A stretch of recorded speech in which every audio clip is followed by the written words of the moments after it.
My wife cheated for 2 years with my brother. They built a fake psychiatric breakdown to seize my assets, so I let them think they won and destroyed them both. You always hear about betrayal in movies, but nothing prepares you for the moment you realize the two people you trusted most have been plotting against you for years. My name's Steven, I'm 43, and I used to think I had it all figured out. I ran a successful skincare studio in downtown Denver, the kind of place where wealthy clients paid premium prices for treatments and consultations. Business was booming. We had 2 locations, and I was pulling in close to $500,000 annually. My wife Courtney and I had been married for 16 years. We had 2 daughters. Amanda was 14 and Diana was 11, and from the outside, we looked like the perfect American family. White picket fence, SUV in the driveway, family vacations to Cabo twice a year, the whole package. But you know what they say about things that look too perfect? It started small, the kind of thing you'd brush off if you weren't paying attention. My younger brother Jeremy had gone through a messy divorce about 8 months before all this began. His ex-wife Matilda had left him, took their kid, and Jeremy was playing the victim card hard. He'd show up at our house 3, 4 times a week, always looking for a shoulder to cry on. Courtney was sympathetic, maybe too sympathetic. She'd make him dinner. They'd talk for hours while I was at the studio handling late appointments. I thought I was being a good brother, giving him space to heal, letting my wife be the supportive sister-in-law. I was working 60-hour weeks back then, trying to open that second location, so I didn't think much of it when I'd come home at 9 p.m. and find Jeremy's car still in our driveway. The first real warning sign came on a Tuesday night in March. I woke up around 2 a.m. to use the bathroom, and I noticed the glow of Courtney's phone under the covers. She was texting someone, and when she heard me move, she locked the screen so fast, it was almost aggressive. I asked who she was talking to at 2 in the morning, and she snapped back, "It's my sister having a crisis." I accepted it because what else was I supposed to do? Accuse my wife of lying without proof? But something felt off.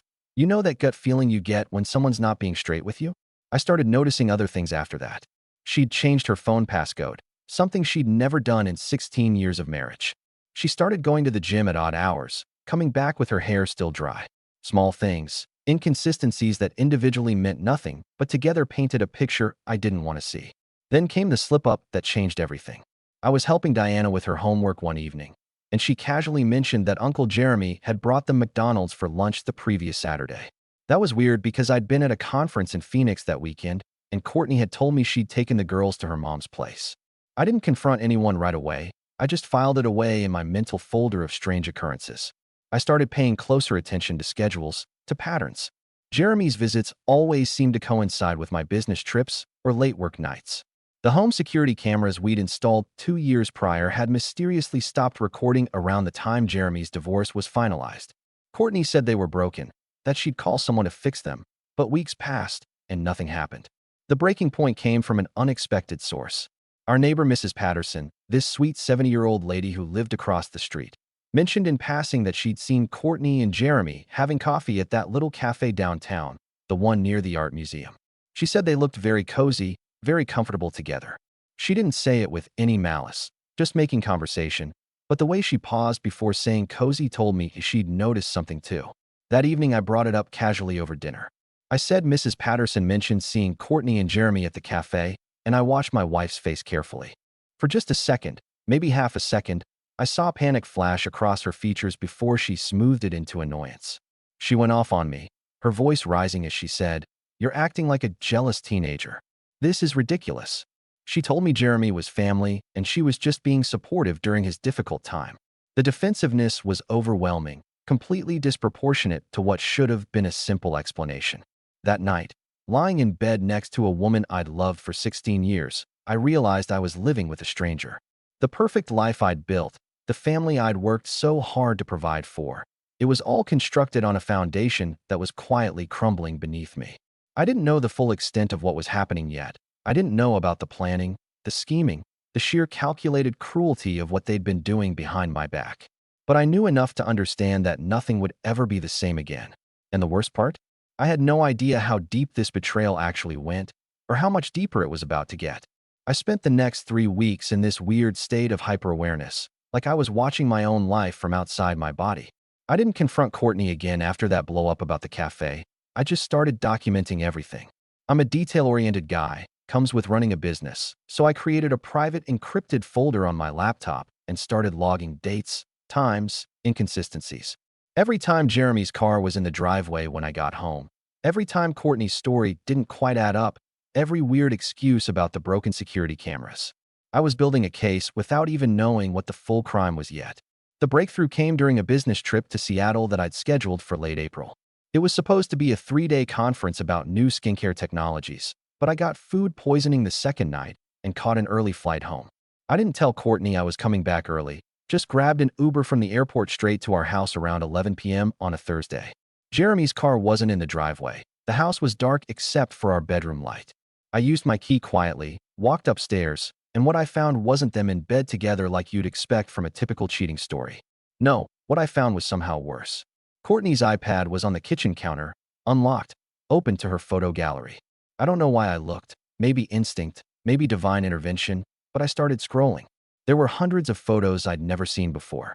Pictures of her and Jeremy at restaurants I'd never been to, at hotels I didn't recognize, intimate shots that made my stomach turn. But it wasn't just affair photos. There were screenshots of text conversations going back almost 2 years. They'd been planning this, really planning it. Messages about timing their meetups around my schedule, discussions about how to manipulate our daughters into keeping secrets, even jokes about how oblivious I was. I found one message from Jeremy that said something that made me sick. He's so busy building his little empire, he doesn't even notice his own house is burning down, with a laughing emoji. My own brother wrote that. I should have lost it right there, should have thrown the iPad through the window, confronted them, made a scene. But something cold and calculating took over instead. I connected the iPad to my laptop and started transferring everything, every photo, every message, every piece of evidence. While files were copying, I kept digging through her apps. That's when I found the folder labeled legal documents and my blood went ice cold. There were scanned copies of psychiatric evaluation templates, blank ones, ready to be filled out. There were notes in Courtney's handwriting about my erratic behavior and mood swings that never happened. There was a draft email to a lawyer discussing options for involuntary psychiatric commitment and asset protection during mental health crises. They weren't just having an affair, they were building a legal framework to have me declared mentally incompetent. The plan was there in black and white, documented like a business proposal. They'd manufacture a psychiatric emergency, get me committed for evaluation, and while I was locked up unable to defend myself, they'd move assets, close accounts, take control of my business. Jeremy had even researched Colorado's laws about M1 holds, how long they could keep someone detained for mental health evaluation, what paperwork was needed. My wife and my brother had spent 2 years not just betraying me, but constructing an elaborate legal trap to steal everything I'd built. I finished copying everything, put the iPad back exactly where I found it, and went upstairs. Courtney was asleep in our bed, peaceful as could be. I stood in the doorway for a long time just watching her, wondering how someone could sleep so soundly while plotting to destroy another person's life. I didn't sleep that night, just sat in my home office going through every file I'd copied, understanding the full scope of what they'd planned. Around 6 a.m. I heard her alarm go off, heard her get up and start her normal morning routine. I went downstairs, made coffee, and when she came into the kitchen, I kissed her good morning like nothing was wrong. She asked how Seattle was, and I lied smoothly, told her it was productive, that I'd learned a lot. She smiled and said she was glad, that she'd missed me. The casual cruelty of it was almost impressive. I kept up the act for 2 more weeks while I did my own research and planning. I reached out to Matilda, Jeremy's ex-wife, through a mutual friend. We met at a Starbucks in a different part of town, and she confirmed everything I'd suspected and more. She told me Jeremy was a pathological liar, that he'd cheated throughout their marriage, that he'd tried to manipulate her into signing away rights to their son during the divorce. She said he'd always been jealous of me, of my success, that he'd made comments for years about how I didn't deserve what I had. She apologized for not warning me sooner, said she tried to cut all ties and move on with her life. I told her it wasn't her fault, that I was grateful she was willing to talk to me now. With Matilda's information and my own evidence, I started putting together a counter-strategy. I'm not a lawyer, but I know how to research, how to plan, how to execute. I went back through our home network logs and found that Jeremy had been accessing our Wi-Fi for months, probably syncing his own devices to coordinate with Courtney. I installed monitoring software on our router, completely legal since I own the network, and suddenly I could see every website they visited, every cloud service they accessed. I got into Courtney's iCloud account using an old password she'd recycled, And since I still had access to her recovery email that I'd set up years ago when we first got iPhones, I was able to bypass the two-factor authentication without her knowing. Inside, I found even more evidence: calendar appointments labeled as Jim that corresponded with hotel bookings, shared documents with Jeremy about our future together with multiple exclamation points like they were planning a fun vacation instead of destroying a family. The most damning thing I found was a voice memo on her phone from 3 weeks earlier. It was Courtney and Jeremy discussing their timeline, how they needed to move faster because I was starting to ask questions. Jeremy's voice on the recording said something that made my blood run cold. "We just need one good incident, one public breakdown, and we can get him committed for 72 hours minimum. That's plenty of time to get the paperwork filed." And Courtney agreed, said she'd been documenting my supposed erratic behavior for months. They talked about my business like it was already theirs, discussed which properties to sell first, how to liquidate my retirement accounts. They'd planned everything down to which lawyers to use, which doctors would sign off on psychiatric evaluations without asking too many questions. I saved everything to multiple encrypted drives, uploaded copies to secure cloud storage, and made sure I had backups of backups. Every night, I came home and played the devoted husband, helped the girls with homework, had family dinners where I smiled and laughed while sitting across from two people who were actively plotting my destruction. It was the hardest acting job of my life, but I needed time to prepare my own plan. Because I realized something important during those weeks of pretending, I wasn't interested in just exposing them or getting a divorce. They tried to trap me in a cage of their own making, tried to steal my sanity, my freedom, my life's work. So I decided I wasn't going to just escape their trap.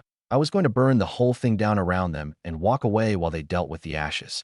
The cold part was how calm I felt about it, how clear everything became once I understood the full picture. They'd made their choice. Now I'd make mine, and mine would be permanent. The thing about revenge is that it works best when nobody sees it coming. I spent 6 weeks preparing my exit strategy while maintaining the perfect facade of oblivious husband. During that time, I quietly restructured everything they thought they'd steal.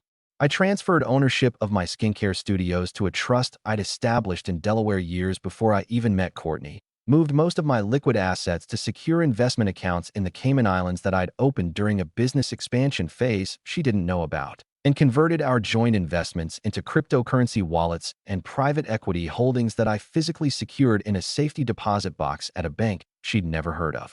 Every move was legal. Every transaction documented properly with proper FBAR reporting to the IRS, because unlike them, I wasn't planning to break any laws. The house was trickier since Colorado is a marital property state, but I'd been smart when we bought it. Back when I started my first studio, I created an LLC for asset protection, and that LLC technically owned our house. Courtney had never paid attention to the paperwork, just signed where I told her to sign, thinking it was standard business stuff. So legally, I didn't need her permission to sell an asset owned by my business entity. I discovered through county records that our property had some serious foundation issues the previous owner never disclosed, issues that would cost nearly $200,000 to fix properly. I hired an independent inspector who confirmed the problems, got everything documented, then quietly listed the house through the LLC with a real estate agent in Colorado Springs. I priced it to sell fast, accepted an all-cash offer from an investment company, and scheduled closing for exactly 2 weeks out. While I was dismantling our shared life piece by piece, I was also building their destruction. Remember all those files I'd copied from Courtney's iPad? Turns out Jeremy had been running some questionable side businesses that he'd carefully hidden from everyone. Shell companies registered in Wyoming, LLCs with vague purposes, money moving between accounts in patterns that looked an awful lot like tax evasion and money laundering. I compiled everything into a neat package, complete with bank statements I'd obtained through the monitoring software, transaction records, and communications between him and Courtney about moving money.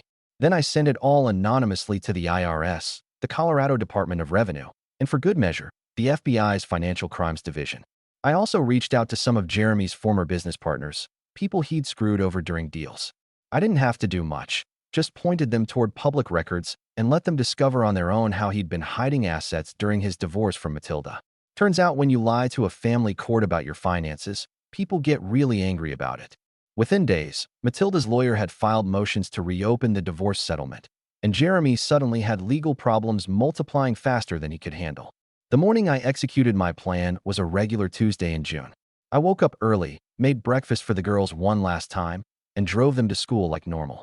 I hugged them longer than usual, told them I loved them more than anything in the world, and watched them walk into the building without knowing it would be months before I'd see them again. That part hurt more than anything else, worse than the betrayal, worse than losing my brother. But I knew if I stayed, I'd end up in a psychiatric facility with my assets stripped and my reputation destroyed. Sometimes you have to lose a battle to win the war. I went to the bank, withdrew $50,000 in cash, transferred another $200,000 to my secure offshore account, and cleaned out the safety deposit box. I stopped by my skincare studios and had brief meetings with my managers, told them I was taking an extended sabbatical for health reasons, and activated the management structure I'd already put in place. Everything would run fine without me. They just didn't know I wasn't planning to come back anytime soon. Then I drove home one last time. The house was empty. Courtney at her yoga class that wasn't really a yoga class, probably meeting Jeremy at whatever hotel they were using that week. I packed 2 suitcases with essentials, grabbed my passport and the documents I needed, and left 4 envelopes on the kitchen counter. One for Courtney, one for Jeremy, one for my lawyer with instructions to file divorce papers immediately, and one sealed envelope addressed to both Amanda and Diana, marked, "Open this when you're ready to know the truth." Each adult envelope contained copies of everything I'd found, every photo, every message, every piece of their plan to destroy me. The girl's letter was different. I'd written it by hand, explained that I loved them more than life itself, that I was leaving to protect myself, and ultimately to protect them from being caught in the middle of something ugly, and that when they were old enough to understand, all the evidence would be waiting for them. The note I left for Courtney and Jeremy was simple, just 8 words written in black marker on white paper. I know everything. Good luck with what's coming. I drove straight to Denver International Airport and caught a flight to Mexico City, then connected to Barcelona. By the time Courtney found the envelopes and realized what had happened, I was 35,000 feet over the Atlantic Ocean, drinking scotch and feeling lighter than I had in years. I'd left my phone in a trash can at the airport after sending one final email to my lawyer authorizing him to proceed with everything. Over the next 3 months, I watched from Spain as everything unfolded exactly as I'd planned. The IRS audit hit Jeremy first, froze all his accounts, seized his assets. The financial crimes investigation expanded to include Courtney since she'd been part of several of his shell companies. Her name was on documents. She'd signed paperwork. She was in deep whether she realized it or not. The house sale went through. The money went into escrow for divorce proceedings that Courtney couldn't stop because she was too busy dealing with federal investigators. Her little boutique consulting business collapsed when clients found out she was under investigation. Amanda and Diana went to live with Courtney's mother, and according to my lawyer, they were angry at me, confused about why I'd abandoned them, believing whatever story their mother had told them about my sudden disappearance. That hurt worse than anything, but I knew it was temporary. I knew the truth would come out eventually. Jeremy got arrested 4 months after I left. Wire fraud, tax evasion, money laundering, and about 6 other charges I can't even remember. Last I heard, he took a plea deal for 8 years in federal prison. Courtney avoided criminal charges, but lost everything in the divorce. The house money went mostly to legal fees and tax penalties, and she had to declare bankruptcy. Her lawyer tried to argue I'd hidden assets, but everything I'd done was legal and properly documented. The LLC ownership of the house was legitimate, the offshore accounts were properly reported, and the prenup we'd signed before marriage held up perfectly in court. About 7 months after I left, I got an email from Amanda. It was short, angry, full of words like abandonment and coward. She said I'd destroyed their family, that their mom was struggling, that everyone at school knew about the scandal. I didn't respond right away, just sent her a simple message. I left you a letter. When you're ready to read it, you'll understand. I love you both. Dad. Another 5 months passed before I heard from her again. This time the email was different. She'd turned 16, found the sealed envelope I'd left, and read it with Diana. She'd also apparently demanded to see all the divorce paperwork, all the evidence. Her second email started with, "Oh my God, Dad," and continued with apologies, tears expressed through text, and disbelief at what their mother and uncle had planned. She said they'd tried to protect me by deleting security footage when their mom asked, thinking they were helping with some kind of surprise, not realizing they were helping cover up an affair. She said she felt sick about it, that Diana was devastated, that they both wanted to talk to me. We started video calling weekly after that. I showed them evidence when they asked for it, answered their questions honestly but carefully, never badmouthed their mother despite everything. Just let the facts speak for themselves. They were old enough to process it, old enough to understand that sometimes the people you love make terrible choices. By the time they graduated high school, we'd rebuilt something real, something honest. 2 years after I left, I came back to the States for a week to handle some final business paperwork and to see the girls in person. We met in Boulder, spent 3 days together, cried a lot, laughed some too, and started properly healing. On my last day before flying back to Portugal, I was having coffee at a diner near my old neighborhood when I saw her. Courtney was working there, wearing a name tag and a polyester uniform, taking orders and clearing tables. She'd aged 10 years in two. Her hair was different, cheaper, cut short and simple, and she had this defeated look that made her seem small and tired. She saw me, froze with a coffee pot in her hand, and for a moment I thought she might run. Instead, she walked over to my table slowly, like someone approaching a wild animal. She asked quietly if she could sit down, and I said sure. She apologized, said she knew it didn't mean anything now, but she was sorry for everything, that she'd destroyed her own life chasing something that was never real. She said Jeremy had manipulated her, made her believe they could have this perfect life together if they just got rid of me, that she'd been stupid and selfish and blinded by something she couldn't even explain. She said losing the girl's trust was worse than losing everything else combined. I listened without saying much, just let her talk, watched her hands shake as she twisted a napkin into pieces. Then I told her something I'd been thinking about for 2 years. I said I didn't destroy her life, that she'd done that herself the moment she decided to betray someone who loved her. I told her the consequences she was facing weren't my revenge, they were just reality catching up to choices she'd made. I told her I'd forgiven her not because she deserved it, but because I deserved peace. I finished my coffee, left a $100 tip with a note that said for who you used to be, and walked out. I never saw her again. These days I live in Portugal, run my business remotely through my management team, and sleep better than I ever did in that big house in Denver. The girls visit me twice a year. We're building something better than what we had before, something based on honesty instead of comfortable lies. Sometimes people ask if I regret how I handled it, if I wish I'd tried to work things out or taken the high road. The answer is no, not even a little bit. They tried to cage me, tried to steal my sanity and my freedom, and I burned their world down instead. But more than that, I got my daughters back, I got my peace back, and I got my life back on my own terms. And honestly, I'd do it exactly the same way again. What do you think about this story?